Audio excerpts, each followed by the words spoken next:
Bonjour et bienvenue au camp de jour du Centre communautaire d'Arthabasca pour l'été 2020.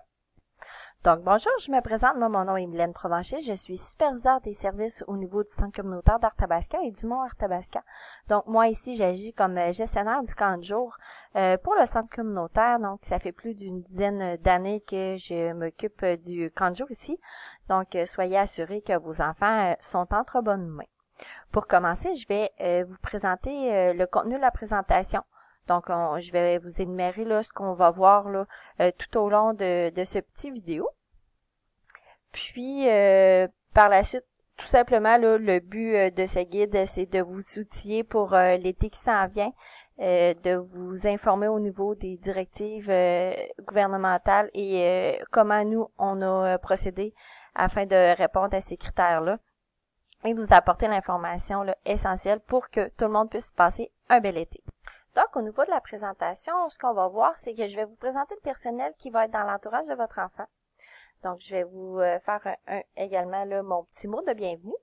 On va voir aussi les modifications qu'on a apportées versus l'année 2019 pour les parents qui étaient là l'an passé pour vous assurer que vous avez pris en note là, vraiment les modifications qui sont apportées. Pour les nouveaux parents, ben ça va être tout nouveau pour vous, ça va être parfait. Je vais vous donner quelques informations générales. Je vais aussi vous parler de la mission du camp de jour de cet été qui a légèrement changé. On va parler au niveau des moyens de communication, comment on va faire pour bien communiquer cette année.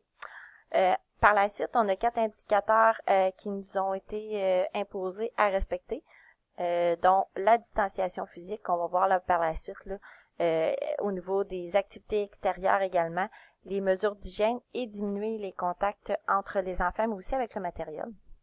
Je vais revenir avec d'autres informations générales. Ensuite, les éléments obligatoires qui seront à apporter ici au camp de jour. On va vous parler du protocole d'arrivée et de départ, la programmation 2.0, donc la modification au niveau de la programmation versus les années passées. On va parler un petit peu du code de vie au niveau des sorties, des repas, de la piscine, ainsi que les inscriptions aux périodes de fréquentation. Donc, commençons par la présentation du personnel. En fait, sachez que le camp de jour là, est géré par la Corporation récréative de Victoriaville. Donc, c'est un organisme qui est mandaté par la ville pour pouvoir vous offrir un camp de jour. Donc, la personne qui coordonne toute la corporation récréative se nomme Jessica. Par la suite, il y a moi qui est superviseur des services au centre communautaire, mais il y a également le superviseur des services, William Lemieux, que vous avez connu si vous étiez là l'an passé. Donc, il est rendu là un collègue au niveau du superviseur des services de la corporation. Ensuite, j'ai une adjointe administrative qui s'appelle Annie Lemay. Elle sera dans les bureaux tout l'été et c'est avec elle là, que vous allez avoir à discuter au niveau là tout ce qui est administration au niveau des inscriptions et tout ça. Étant donné la pandémie et les mesures d'hygiène qui ont explosé, en fait, nous aurons deux préposés à l'entretien à temps plein, donc Denis Hood qui est ici depuis plusieurs années, et ainsi que Stéphane Boilly qui est là aussi. Et ajoute à notre équipe un animateur en chef qui sera Twix, que vous pourrez voir là dans la vidéo des animateurs que vous allez visionner suite à cette capsule vidéo dans le prochain lien dans votre courriel. Et on a les animateurs, donc 85 ressources humaines, ça c'est au niveau de toute l'animation estivale. Ici, on parle juste du centre communautaire d'Arthabasca, donc on peut compter sur 15 animateurs et 4 accompagnateurs. Donc, mon petit mot de bienvenue. Donc, malgré la pandémie, on est très excités de recevoir vos enfants cet été. C'est sûr qu'étant donné la situation, le camp de jour que vous avez connu dans les années précédentes sera quelque peu modifié pour qu'on puisse répondre aux différentes mesures gouvernementales, mais on a bien hâte de rencontrer vos cocos. Donc, voici les mesures qu'on a apportées par rapport aux années précédentes. Donc, dans le but d'offrir un camp de jour palpitant, mais surtout sécuritaire, on a dû apporter quelques modifications pour l'été 2020. Donc, on a dû avoir des ratios à la baisse pour les différents groupes d'âge. Normalement, c'est du 1:15. Vous allez voir que plus loin, là, les ratios sont un petit peu diminués. On a dû diminuer la capacité d'accueil du camp de jour du centre communautaire de tout près de la moitié. Donc, on a dû mettre des inscriptions selon des critères d'admissibilité pour pouvoir répondre à la capacité d'accueil qu'on s'est fait exiger.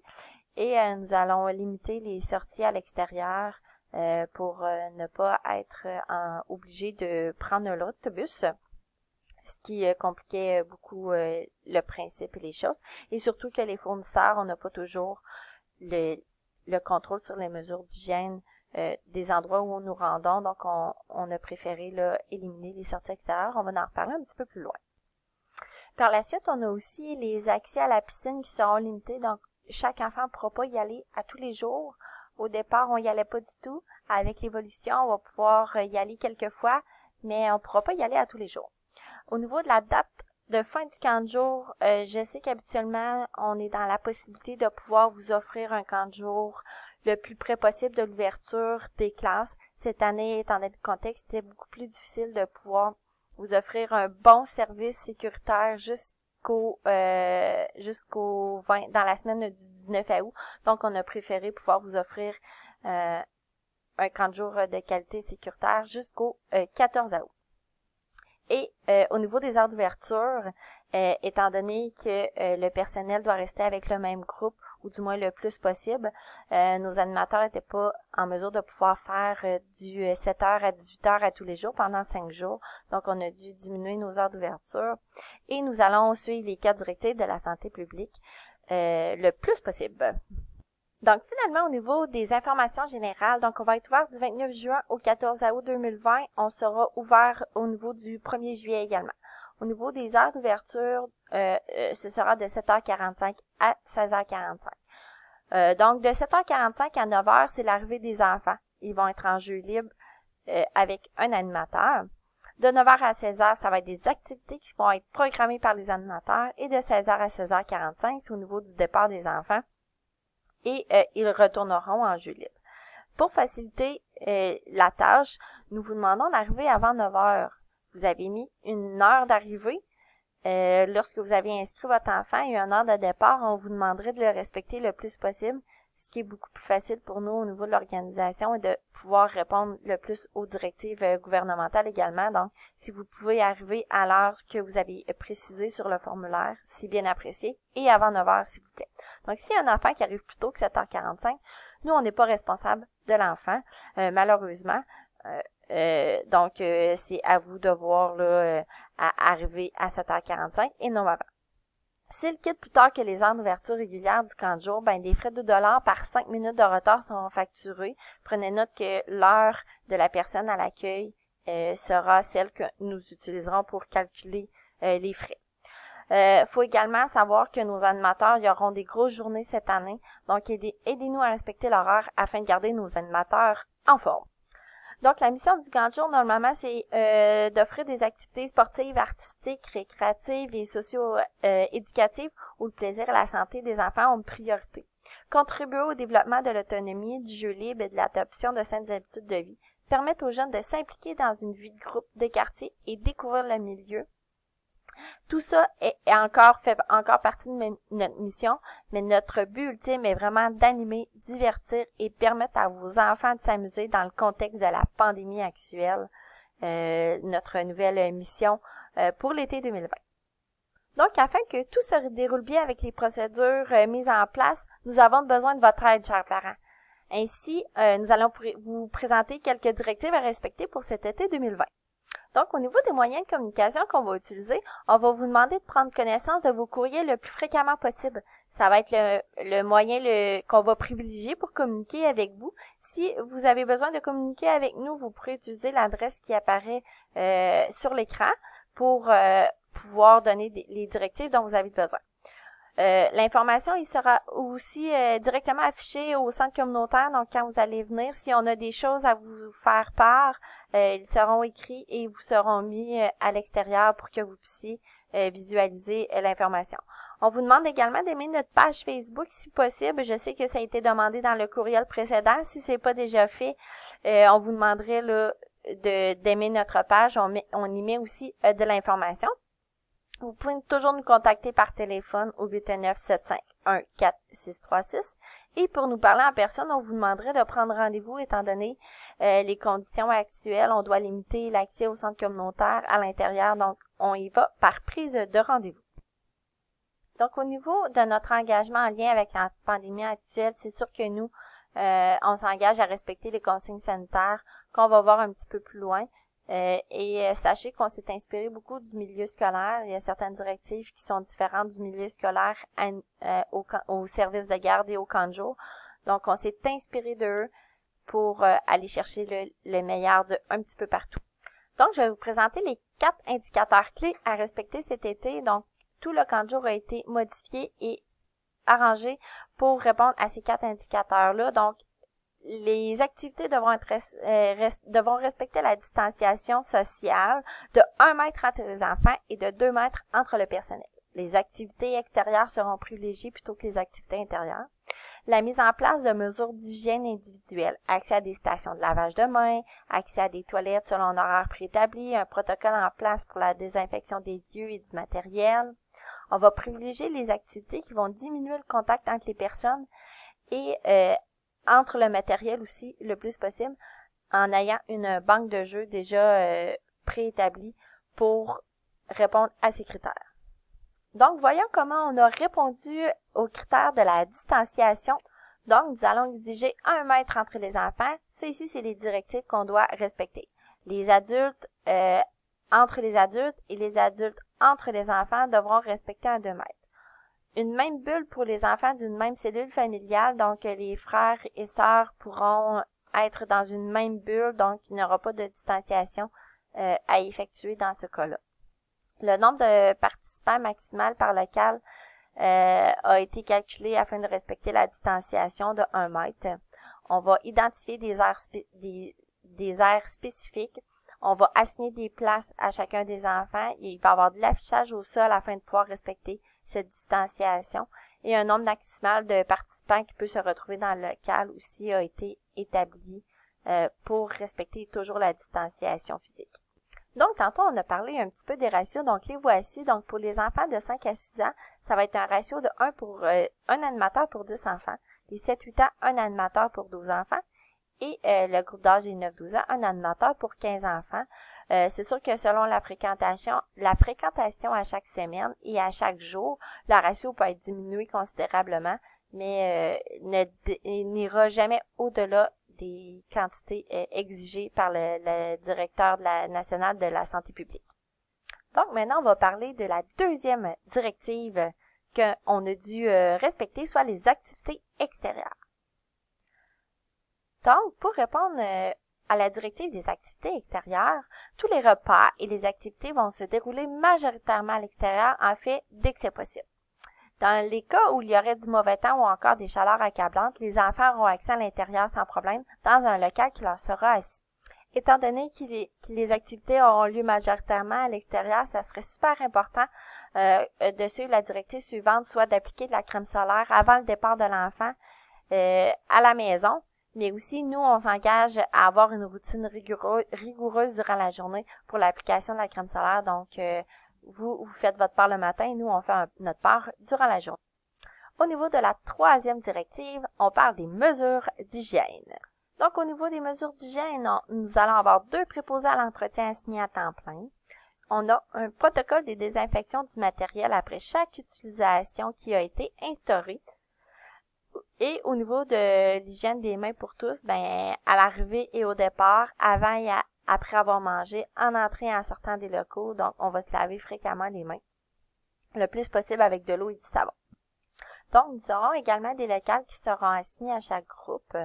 Il y aura des accès à des stations de lavage, puis des accès à des toilettes selon un horaire préétabli. Et il y a également une salle d'isolement qui est réservée en cas de présence d'un symptôme. Et finalement, la 4e directive qu'on doit respecter, c'est privilégier les activités qui diminuent le contact, non seulement entre les enfants et le matériel, mais également entre les enfants, entre eux et avec le personnel. Donc, afin de pouvoir respecter cette directive sans contact, on va prioriser des activités sans contact. On va prioriser des activités avec du matériel qui ne nécessite pas d'être partagé entre les enfants. Et on va vous demander un petit peu votre aide là, en nous fournissant du matériel qu'on va voir un petit peu plus loin dans la formation. Donc, pour le matériel qu'on devrait partager entre les enfants, en fait, nous allons désinfecter le matériel après chaque utilisation entre les enfants. Donc, aussitôt qu'un enfant prend un matériel, et si on veut le prêter à un autre enfant, il sera désinfecté et c'est le personnel qui s'occupera de la désinfection du matériel. Nous allons créer des horaires, des zones qui vont être ciblées afin de minimiser les contacts entre les groupes. Un local par groupe sera assigné et les visites à la piscine seront faites par petits groupes.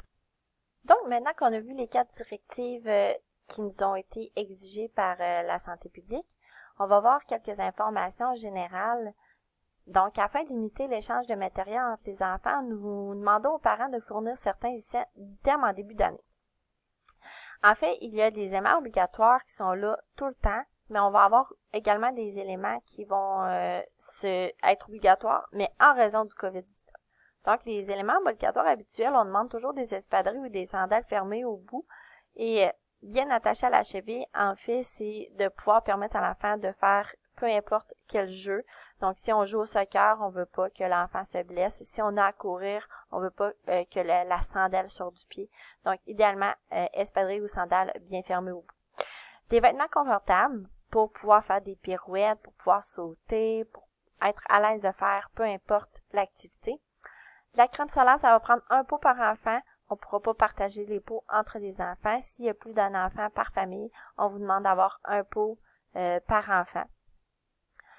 Serviettes de plage, costume de bain et casque de bain pour les moments où nous pourrons nous diriger à la piscine. Veste de flottaison individuelle, ballon dorsal ou ceinture de flottaison si c'est nécessaire pour votre enfant. Des bouteilles d'eau qui sont bien identifiées, ça va être obligatoire. On va avoir accès aux buvettes, mais pas pour pouvoir directement à la buvette, mais juste pour remplir nos bouteilles d'eau. Donc, la bouteille d'eau va être vraiment obligatoire. N'oubliez pas de bien l'identifier. Un lunch froid ou thermos et collation pour passer la journée.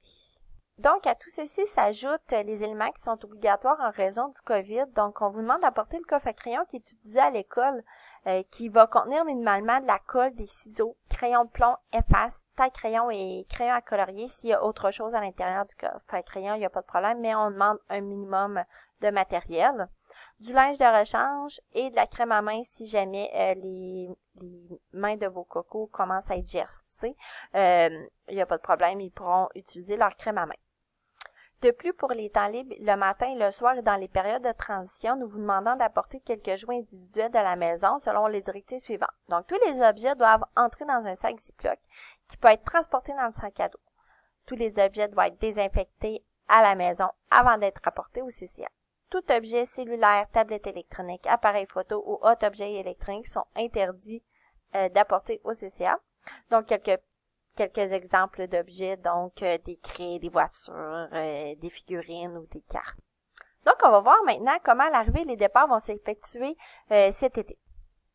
Donc, vous avez ici les directives pour l'arrivée en cas de beau temps qui se déroulera à l'extérieur. Je vais quand même passer rapidement. Vous avez les écritures qui sont affichées à l'écran si vous voulez les lire, mais je vous inviterai plutôt à aller voir la vidéo qui est mis en lien avec dans votre courriel que vous avez reçu. Vous avez une simulation de l'arrivée et de départ qui vous donnera une meilleure idée pour l'arrivée des enfants. Donc, pour l'arrivée et pour les départs, en cas de mauvais temps, nous vous demandons de bien vouloir entrer à l'intérieur et de respecter les indications qui vont être au sol. Donc, vous ne pourrez pas vous promener à l'intérieur du centre communautaire, mais on va avoir une petite zone d'accueil pour que vous puissiez venir porter ou encore venir chercher votre enfant.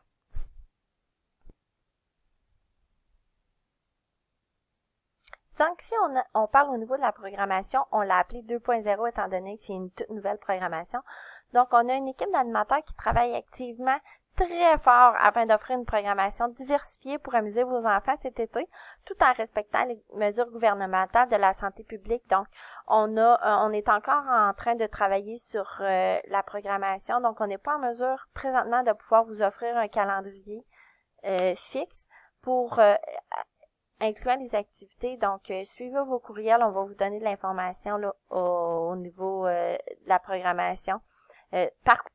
Cependant, on est en mesure de pouvoir vous parler de quelques thématiques que vos enfants vont pouvoir vivre cet été. Donc, ils vont avoir un beach party, un camping. On va parler au niveau de l'Égypte.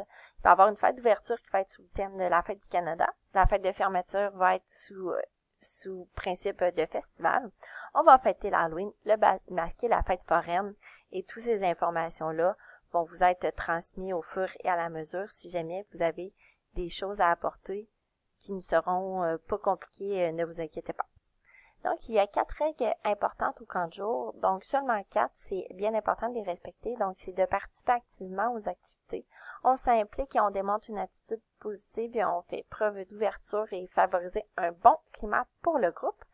Je respecte les animateurs, les autres enfants, la plus importante, et je respecte le matériel et les lieux. Une petite phrase s'ajoute au niveau du code de vie 2.0. Donc, je respecte et applique les mesures préventives mises en place en lien avec la situation de la pandémie du COVID-19. Donc, c'est une règle qu'on a dû ajouter pour cet été. Donc, au niveau du non-respect des règlements, il y a un échelon qui a été établi. Donc, au niveau du premier avertissement, c'est un avertissement verbal. Ensuite, on a une liste d'avertissements qui évolue selon la gravité. Donc, au départ, les parents doivent signer l'avis. Par la suite, ils doivent signer l'avis plus une suspension d'une journée. Ensuite, ça peut aller à une suspension de 3 journées et on peut terminer avec une suspension pour l'été si jamais la situation ne s'améliore.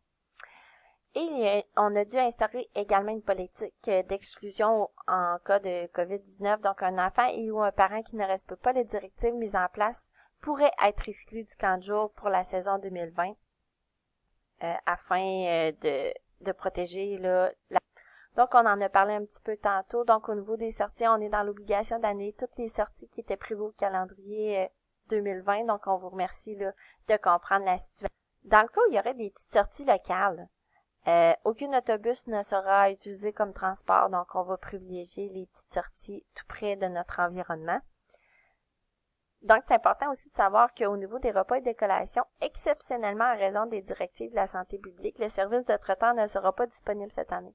Les micro-ondes ne seront pas non plus disponibles, puis les frigidaires non plus, donc on vous demande d'apporter un lunch froid ou encore un thermos. Des collations santé de préférence, donc une en avant-midi, une en après-midi. Et nous, au niveau de l'interdiction des aliments par rapport aux allergies, on interdit seulement que les arachides et les noix. Donc, au niveau de la piscine, lors de la première visite de votre enfant à la piscine, et pour un souci de sécurité, bien entendu, chaque enfant sera évalué selon son aptitude à la nage. Donc, en procédant de cette façon, nous pourrons repérer les jeunes qui sont les plus à risque.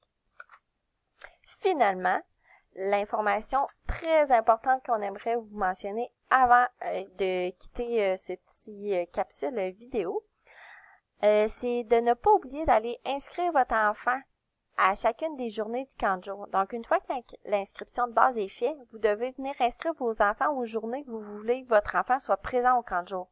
Il est important de le faire avant la date limite prévue. Donc, quand vous allez faire votre inscription, c'est important d'avoir en note le numéro de facture que vous avez obtenu en faisant l'inscription de base, le moment où vous avez payé le 20$ au départ. Ça, c'est l'inscription de base, mais il ne faut pas oublier l'inscription aux périodes de fréquentation par la suite. Donc, vous pouvez voir aussi au niveau des dates limites pour l'achat des autres journées de fréquentation. Toutes les semaines apparaissent. Vous pouvez l'inscrire dès maintenant pour tout l'été. Donc, vous pourriez décider de les inscrire les 8 semaines à toutes les journées ou encore y aller au niveau des dates limites. Donc, même si vous les avez inscrits pour les 5 premières semaines, tout ça doit être fait avant le 17 juillet. Super important. Donc, si jamais vous décidez d'inscrire votre enfant pour plusieurs journées à l'avance, ce qui est important de savoir, c'est qu'une fois que l'inscription est complétée, il n'y a aucun remboursement qui est accepté. C'est sûr qu'en raison de cas exceptionnels, s'il y a remboursement, il se fera en un seul versement, uniquement juste à la fin du camp de jour. Donc, pour terminer, je vous souhaite un magnifique été. On voudrait vous remercier de votre confiance. On sait que c'est une situation exceptionnelle, mais nous, on a totalement confiance en vous et en vos enfants et on vous remercie de nous faire confiance. Soyez assurés qu'on va prendre bien soin de vos enfants, mais on va également les divertir et les amuser le mieux possible, mais tout va bien se dérouler. On vous remercie beaucoup de votre attention. Je vous souhaite un bel été et un petit rappel d'aller visionner les vidéos pour le bon fonctionnement du camp de jour. Je vous remercie. Au revoir.